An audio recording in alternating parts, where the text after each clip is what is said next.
প্রিয় দর্শকবৃন্দ, আসসালামু আলাইকুম রহমতুল্লাহি ওবারাকাতু। আপনারা কে কেমন আছেন? আশা করি যে যেখানে আছেন ভালো আছেন, সুস্থ আছেন। তো দর্শকবৃন্দ, আমি আজকে আপনাদের সামনে আবার হাজির হয়েছি গুরুত্বপূর্ণ একটি বিষয় নিয়ে। সেটা হলো সর্ব অবস্থায়, এমনকি সহবাসের সময়ও বিসমিল্লাহ বলা। রসুল করিম সাল্লাল্লাহু আলাইহি সাল্লামের হাদিস শরীফ, বুখারী শরীফের উদ্ধৃতি দিয়ে আমি আজকে আপনাদের সঙ্গে এই বিষয় নিয়ে আলোচনা করব। তো প্রিয় দর্শক, তার পূর্বে আপনাদেরকে অনুরোধ করি, আপনারা মেহেরবানি করে আমার চ্যানেলটি সাবস্ক্রাইব করে নিন।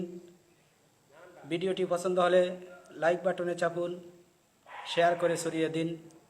আপনাদের বিভিন্ন প্রশ্নগুলো কমেন্টের মাধ্যমে জানালে রসুল করিম সাল্লাল্লাহু আলাইহি সাল্লামের জীবনী থেকে আপনাদেরকে জানাতে চেষ্টা করব ইনশাআল্লাহ। তো আজকে যে বিষয় নিয়ে আলোচনা করব সেটা হলো সর্ব অবস্থায় বিসমিল্লাহ বলা সুন্নত।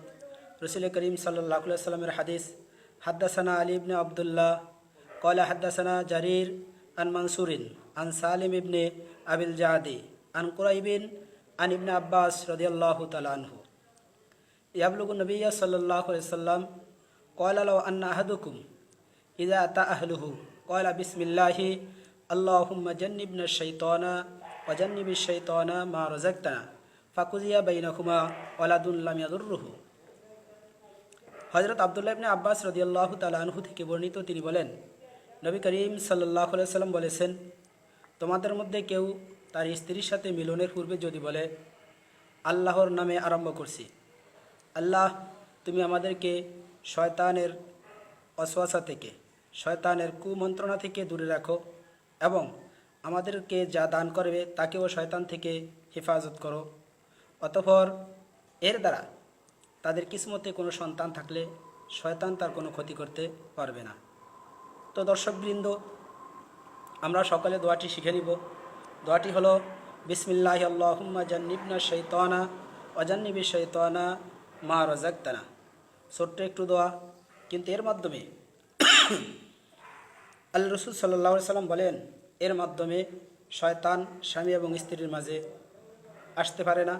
যদি আমরা রসুল করিম সাল্লাল্লাহু আলাইহি সাল্লামের সুন্নত না মানি, তাহলে শয়তান এর মধ্যে প্রভাব বিস্তার করবে। আমাদের সন্তান যারা পৃথিবীতে আগমন করবে তাদের ক্ষতি করবে, তাদেরকে ওয়াসওয়াসা দিবে, খারাপ পথে নিয়ে যাবে।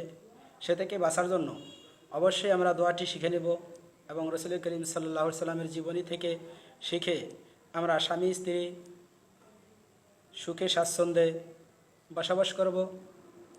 স্বামী স্ত্রী সুখময় দাম্পত্য জীবন একটি বইও আছে, আপনারা সংগ্রহ করবেন সকলে, সেখান থেকে জেনে নেবেন, শিখবেন।